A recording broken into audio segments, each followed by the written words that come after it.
दोस्तों आप सभी का जीत आपकी स्टडी चैनल में स्वागत है। दोस्तों हम बात कर रहे थे यहाँ पर बिहार कांस्टेबल एग्ज़ाम 2023 के बारे में। दोस्तों जैसा कि आप सभी को हमारे प्रैक्टिस सेट लगातार मिल रहे हैं जीके और जीएस के, तो आज की क्लास में भी हम जीके जीएस की बात करने वाले हैं। और दोस्तों ये बिहार पुलिस के लिए वेरी इंपॉर्टेंट क्लास होने वाली है। 30 इम्पोर्टेंट पर्सन आपके लिए यहाँ पर लेकर आए हैं जो बिल्कुल आपके एग्ज़ाम पैटर्न पर आधारित होने वाले हैं। तो बिल्कुल क्लास के एंड तक बने रहिए। और आज का जो प्रैक्टिस सेट है वो 1906 नंबर का होने वाला है। और आज की जो प्रश्न उत्तरी है ये बिल्कुल कुछ अलग होने वाली है। कुछ प्रश्नों के हमने यहाँ पर बिल्कुल निचोड़ के साथ हम आपको बताने वाले हैं, तो बिल्कुल एंड तक बने रहिए और क्लास को बिल्कुल यहाँ पर अटेंड करें पूरा। चलिए नेक्स्ट यानी बात करते हैं कि अगर चैनल में पहली बार आएँ तो चैनल को तो सब्सक्राइब कर लें, क्योंकि यहाँ पर लगातार बिहार कांस्टेबल एग्ज़ाम के लिए क्लासेस लगा रखी हैं जिसमें जीके जीएस करंट अफेयर्स को करवाया जा रहा है। तो बिल्कुल दोस्तों इसी के साथ हम बिना किसी देरी के फर्स्ट पर्सन की ओर बढ़ते हैं। तो दोस्तों आप सभी का फर्स्ट पर्सन आपके सामने है। निम्नलिखित में से कौन से राज्य को भारत का बाघ राज्य कहा जाता है? ऐसा कौन सा राज्य है जिसे मतलब भारत का टाइगर स्टेट कहते हैं? यानी गुजरात है, असम है, मध्य प्रदेश है या फिर हिमाचल प्रदेश है? तो फ्रेंड्स क्या आंसर आएगा आप सभी का? यहाँ पर टाइगर स्टेट किसे कहा जाता है ये प्रश्न आपसे पूछा जा रहा है। फ्रेंड्स आपका करेक्ट आंसर हो जाएगा ऑप्शन नंबर सी, मध्य प्रदेश जो है उसको हम मतलब बाघों का घर भी कह सकते हैं या फिर यहाँ पर भारत का यानी क्या कह सकते हैं, बाघ राज्य भी कह सकते हैं, टाइगर स्टेट भी कह सकते हैं। नेक्स्ट यहाँ पर अब हम बात कर लेते हैं यहाँ पर जो मध्य प्रदेश है उसकी सामान्य जानकारी देख लेते हैं। तो यहाँ पर जो मध्य प्रदेश राज्य था उसका गठन हुआ था 1 नवंबर 1956 को। मध्य प्रदेश दिवस कब मनाते हैं? तो 1 नवंबर को मध्य प्रदेश दिवस मनाया जाता है। वर्तमान स्वरूप में जो राज्य का गठन हुआ था वो 1 नवंबर 2000 ईस्वी को हुआ था। तो मध्य प्रदेश का यहाँ पर गठन कब हो गया? 1 नवंबर 2000 को। मध्य प्रदेश की राजधानी क्या बनाई गई? भोपाल बनाई गई थी। मध्य प्रदेश नाम किसने दिया था? तो ये दिया था पंडित जवाहरलाल नेहरू ने। मध्य प्रदेश को हृदय प्रदेश नाम से मतलब हृदय प्रदेश नाम किसने दिया था? तो ये भी पंडित जवाहरलाल नेहरू ने दिया था। और मध्य प्रदेश की जो राजभाषा हैं वो क्या है? यहाँ पर हिंदी है। तो इसी तरह अलग अलग प्रश्न आएंगे जिनको हम इसी तरह देखने वाले हैं लगातार। तो आपका नेक्स्ट प्रश्न है, निम्नलिखित में से कौन सा है जो सिंधु घाटी की सभ्यता पर प्रकाश डालता है? शिलालेख है, पुरातत्व संबंधित खुदाई है, बर्तनों की मुहर पर लिखावटें या फिर धार्मिक ग्रंथ हैं? तो बताइए इस प्रश्न का क्या आंसर आने वाला है? कौन सा मतलब सिंधु घाटी सभ्यता पर प्रकाश डालता है फ्रेंड्स यहाँ पर? तो फ्रेंड्स यहाँ पर बिल्कुल आप सभी का करेक्ट आंसर हो जाएगा ऑप्शन नंबर बी, पुरातत्व संबंधित खुदाई यहाँ पर करेक्ट आंसर होगा। चलिए नेक्स्ट प्रश्न की बात करते हैं। भारत का दूसरा सबसे बड़ा तटरेखा वाला राज्य कौन सा है? महाराष्ट्र है, आंध्र प्रदेश है, कर्नाटक है, गुजरात है? तो फ्रेंड्स क्या आंसर आएगा यहाँ पर? भारत का दूसरा सबसे बड़ा तटरेखा वाला राज्य कौन सा है? इनमें से एक आंसर आने वाला है और उस राज्य की हम संपूर्ण जानकारी के साथ बात करने वाले हैं। तो बिल्कुल इसी तरह आपको लगातार प्रश्न उत्तरी मिलेगी आने वाली जो भी आ रही है बिहार कांस्टेबल एग्जाम के लिए। तो बिल्कुल सभी क्लास को अटेंड करें। आपका करेक्ट आंसर होगा फ्रेंड्स यहाँ पर option number B, Andhra Pradesh आपका करेक्ट आंसर हो जाएगा। चलिए हम आंध्र प्रदेश की संपूर्ण जानकारी देख लेते हैं। एक या 2 मिनट में हो जाएगा पूरा। आंध्र प्रदेश के पहले मुख्यमंत्री श्री नीलम संजीव रेड्डी जी हैं। वर्तमान मुख्यमंत्री जगमोहन रेड्डी करेक्ट आंसर हो जाएगा। आंध्र प्रदेश की यानी जो राजकीय फूल है आंध्र प्रदेश का वो काला कुमुद है। आंध्र प्रदेश का सबसे बड़ा नगर की बात करें तो विशाखापट्टनम है। आंध्र प्रदेश का राजकीय पशु की बात करें तो काला हिरन है। आंध्र प्रदेश की राज्य यानी जो राजकीय पेड़ है वह नीम का है। और आंध्र प्रदेश का जो राजकीय पक्षी है वह इंडियन रोलर है। आंध्र प्रदेश का क्षेत्रफल की बात करें तो 1,60,205 वर्ग किलोमीटर हो जाएगा। आंध्र प्रदेश के प्रमुख लोक नृत्य, दोस्तों लोक नृत्य से हमेशा प्रश्न पूछा जाता है। तो लोक नृत्य तो आप किसी भी स्टेट के हो उनको एक बार जरूर देखें। दोस्तों आंध्र प्रदेश के नृत्यों की बात करें तो कुचिपुड़ी नृत्य हैं या फिर कोलाटम नृत्य हैं, धर्मटाला नृत्य हैं, मोहिनी अट्टम नृत्य हैं, कुंभी नृत्य हैं या यानी सिद्धि माधुरी नृत्य हैं, चंदा नृत्य हैं। तो ये यानी मतलब आंध्र प्रदेश के प्रमुख लोक नृत्य हैं। आंध्र प्रदेश की प्रमुख नदियों में बात करें तो गोदावरी है, कृष्णा है, तुंगभद्रा है। आंध्र प्रदेश के पड़ोसी राज्यों की सीमा की बात करें तो उड़ीसा के साथ सीमा बना रखी है आंध्र प्रदेश ने, तेलंगाना के साथ बना रखी है, कर्नाटक के साथ बना रखी है, तमिलनाडु के साथ बना रखी है। आंध्र प्रदेश की प्रमुख यानी फसलों की बात करें उत्पादन में तो चावल है, कपास है, गन्ना है, तंबाकू है, अरंडी है, ज्वार है। आंध्र प्रदेश के प्रमुख स्थलों में देखें तिरुपति, नागार्जुनकोंडा, मल्लिका अर्जुन, अमरावती आदि हैं। आंध्र प्रदेश के प्रमुख उद्योगों में बात करें तो खान और खनिज है, रत्न और आभूषण, कपड़ा, चमड़ा, ऑटो, कुर्जुबैन है। सबसे मेन इंपॉर्टेंट यहाँ पर बात करें तो यहाँ पर Vidhan Sabha seat, Rajya Sabha seat, Lok Sabha seat इनकी बात करें तो आंध्र प्रदेश की जो लोकसभा सीट है वो कितनी है, यहाँ पर 25 हैं। और 25 लोकसभा सीट ही कहाँ पर हैं तो ये 25 लोकसभा सीट भी राजस्थान में भी 25 लोकसभा सीटें। और गुजरात में लोकसभा सीट की बात करें तो लोकसभा की सीट हो जाएगी 26 हो जाएगी। गुजरात में 26 हैं, राजस्थान में 25 हैं, आंध्र प्रदेश में लोकसभा की सीट 25 हैं। आंध्र प्रदेश की राज्यसभा सीट की बात करें तो यहाँ पर कितनी है, 12 हैं। और राजस्थान में बात करें हम राज्यसभा की यानी सीट की तो 10 राज्यसभा की सीट हो जाएगी। कहाँ पर, आंध्र प्रदेश में। राजस्थान में 10 हैं, आंध्र प्रदेश में 12 हैं। तो यहाँ पर आंध्र प्रदेश के जिलों की संख्या की बात करें तो यहाँ पर 13 जिले हैं आंध्र प्रदेश में। अगर हम बात करें यहाँ पर राजस्थान की तो राजस्थान में यहाँ पर बिल्कुल 50 जिले हो जाएंगे वर्तमान के अनुसार। और गुजरात की बात करें जिलों की संख्या तो 33 गुजरात की भी हैं। तो नेक्स्ट बात करते हैं यहाँ पर त्योहारों की बात करें यहाँ पर आंध्र प्रदेश के तो पोंगल हैं, उंगड़ी हैं, गणेश चतुर्थी हैं, राज्जुल हैं। तो दोस्तों नेक्स्ट प्रश्न की ओर बढ़ते हैं। निम्न में से खैबर दर्रे से कौन से मतलब देश से जुड़े हुए हैं? भारत, चीन, भारत और अफगानिस्तान, अफगानिस्तान और पाकिस्तान, अफगानिस्तान और ताजिकिस्तान। तो खैबर दर्रा जो है ये बिल्कुल 2 देशों को जोड़ता है, अफगानिस्तान को और पाकिस्तान को जोड़ता है। नेक्स्ट प्रश्न है कैलाश मानसरोवर की यात्रा पर जाने वाले तीर्थ यात्रियों को तिब्बत में प्रवेश करने के लिए निम्न में से किस दर्रे को पार करना पड़ता है? रोहतांग दर्रे को, नाथुला दर्रे को, लिपुलेख दर्रे को, इनमें से कोई नहीं। तो कैलाश मानसरोवर की यात्रा पर जाने वाले तीर्थ यात्रियों को तिब्बत में प्रवेश करने के लिए किस दर्रे को पार करना होगा? करेक्ट आंसर हो जाएगा friends option number B, Nathula दर्रा यहाँ पर करेक्ट आंसर हो जाएगा। नेक्स्ट बात करते हैं यहाँ पर, और नाथुला दर्रा कहाँ पर है? ये सिक्किम में स्थित है। आगे आपको इसी तरह प्रश्नोत्तरी मिलेगी, जैसे जितने भी दर्रे होंगे उनकी एक ही प्रश्न के अंदर आपको सभी प्रश्न वहाँ पर मिल जाएंगे, जितने भी दर्रे से संबंधित प्रश्न बनते हैं। तो इस तरह आपको आने वाली सभी क्लासें मिलने वाली हैं, तो सभी क्लासों को रोजाना अटेंड करें। आपको बिहार कांस्टेबल के एग्ज़ाम की जो क्लास है, एक क्लास मिलेगी आपको सुबह 10 बजे, तो 10 बजे क्लास देख सकते हैं। जो हमारी दिल्ली पुलिस एग्ज़ाम के लिए क्लास आती है वो क्लास मिलेगी आपको यानी 12 बजे, दिन की 12 बजे आप उस क्लास को देख सकते हैं। इसके अलावा जब भी क्लास आएगी तो इसलिए आप सभी उस चैनल को सब्सक्राइब करने के बाद जो घंटी का बटन दिख रहा है उसके पास में उसको ऑल में करना, ताकि जब भी इसके इन समय के अलावा जो भी क्लासें आएगी उनकी नोटिफिकेशन आप सभी को लगातार मिलती रहेगी। तो चलिए फ्रेंड्स, आपका नेक्स्ट प्रश्न है कि भारत का प्रथम शहर यानी प्रथम सौर शहर निम्न में से कौन सा है? यानी जो सौर शहर है वो कौन सा है? जयपुर है, दिल्ली है, बेंगलुरु है, आनंदपुर साहिब है।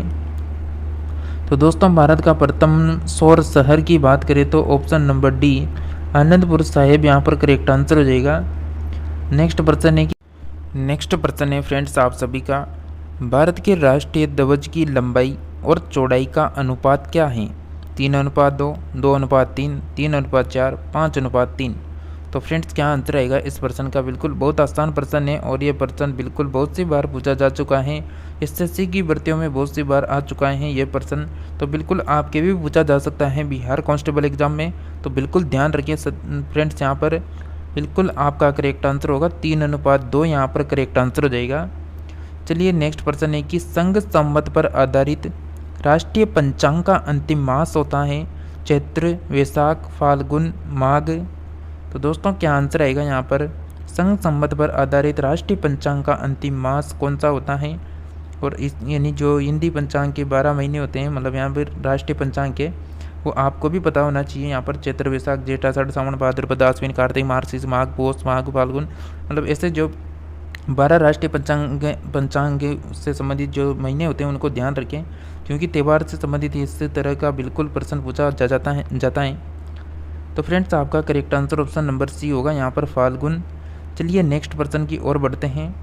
नेक्स्ट प्रश्न है कि कोशिका के वैज्ञानिक अध्ययन को कहा जाता है हिस्टोलॉजी, साइटोलॉजी, टेक्सोनोलॉजी या फिर माइकोलॉजी। तो फ्रेंड्स यहाँ पर कोशिका यानी कोशिका के वैज्ञानिक अध्ययन को कहा जाता है बिल्कुल ऑप्शन नंबर बी साइटोलॉजी आपका करेक्ट आंसर होगा। नेक्स्ट बात करेंगे उससे पहले इस नोट को देखते हैं कि जीव जंतुओं के वर्गीकरण को वर्गीकी यानी टेक्सोनोमी या वर्गीकरण विज्ञान कहा जाता है। नेक्स्ट है कि निम्नलिखित में से कौन सी द्विनाम पद्धति के प्रतिपादक कौन है? चार्ल्स डार्विन, हिपोक्रेटस, लिनियस या फिर टेंसले। तो फ्रेंड्स यहाँ पर क्या आंसर आने वाला है? द्विनाम पद्धति के प्रतिपादक करेक्ट आंसर हो जाएगा ऑप्शन नंबर सी लीनियस यहाँ पर करेक्ट आंसर है। निम्नलिखित में से हाइड्रोफिट्स होते हैं जलीय पौधे, समुद्री जीव, जड़विहीन पौधा, पादप का एक रोग। तो निम्नलिखित में से हाइड्रोफिट्स होते हैं आपका करेक्ट आंसर हो जाएगा ऑप्शन नंबर ए जलीय पौधे करेक्ट आंसर है। अर्थशास्त्र में बाजार से क्या अभिप्राय है?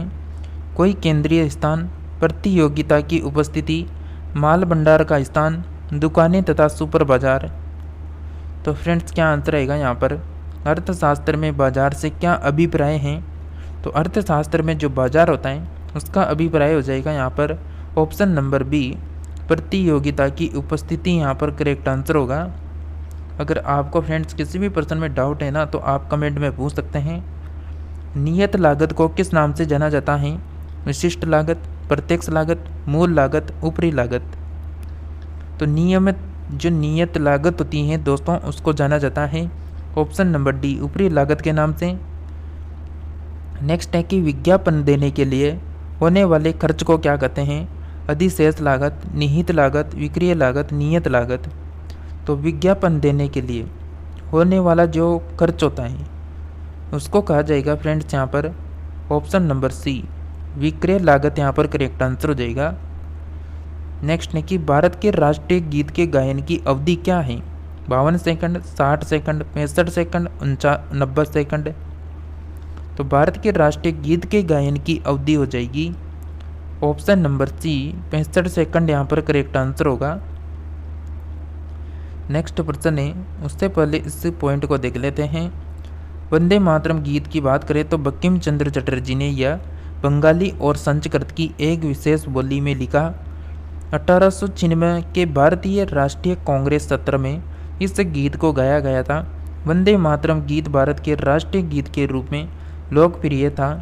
1870 के दशक के शुरुआती दिनों में लिखा गया मूल संस्करण कुछ वर्षों तक अप्रकाशित रहा था। नेक्स्ट बात करें कि भारत की राष्ट्रीय प्रतीक में निम्नलिखित में से कौन सा पशु दृष्टिगत नहीं है पूछ रहा है यहाँ पर। सिंह, घोड़ा, हिरण, सांड। तो दोस्तों भारत के राष्ट्रीय प्रतीक में मतलब निम्नलिखित में से कौन सा पशु दृष्टिगत नहीं है? करेक्ट आंसर हो जाएगा ऑप्शन नंबर सी हिरण यहाँ पर करेक्ट आंसर है। भारत के राष्ट्रीय प्रतीक चिन्ह पर कितने शेर दिखाई देते हैं? 3, 4, 5, 2। तो बिल्कुल सभी फ्रेंड्स को पता होगा यानी कितने दिखाई देते हैं? करेक्ट आंसर हो जाएगा ऑप्शन नंबर ए 3 यहाँ पर करेक्ट आंसर होगा। किसी वस्तु की मांग मुख्यतः किस पर निर्भर करती है? खरीद की इच्छा पर, खरीद की शक्ति पर, कर नीति पर, विज्ञापन पर। तो फ्रेंड्स क्या आंसर आएगा जल्दी से बताइए। और आप सभी इस क्लास को देख रहे हैं तो प्लीज़ लाइक ज़रूर किया करें, चैनल को सब्सक्राइब कर लें और इस क्लास को अधिक से अधिक आपके जो भी फ्रेंड्स हैं उनको शेयर करें ताकि वह भी इस क्लास को अटेंड कर पाएँ और आने वाली सभी क्लासों को लगातार अटेंड कर पाएँ। करेक्ट आंसर हो जाएगा आप सभी का ऑप्शन नंबर बी खरीदी की शक्ति यहाँ पर करेक्ट आंसर है।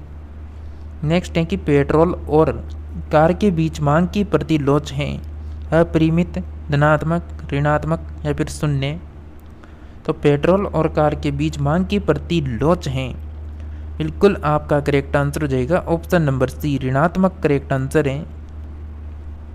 नई आर्थिक नीति किससे संबंधित है? उदारीकरण, निर्जलीकरण, विश्वव्यापीकरण या फिर ये सभी।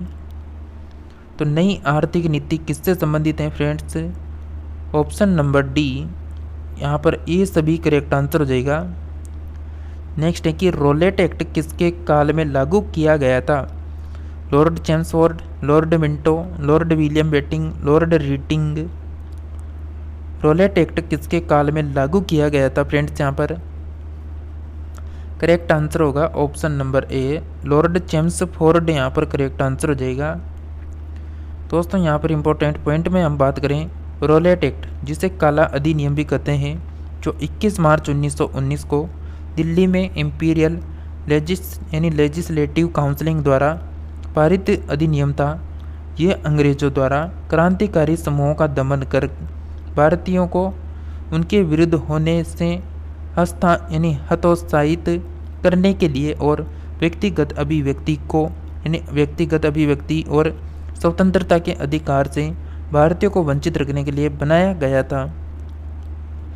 यहाँ पर जो लॉर्ड रीडिंग है ये 1920 से 21 में क्या था, इसी के शासनकाल में यानी मोपला का विद्रोह भी हुआ था।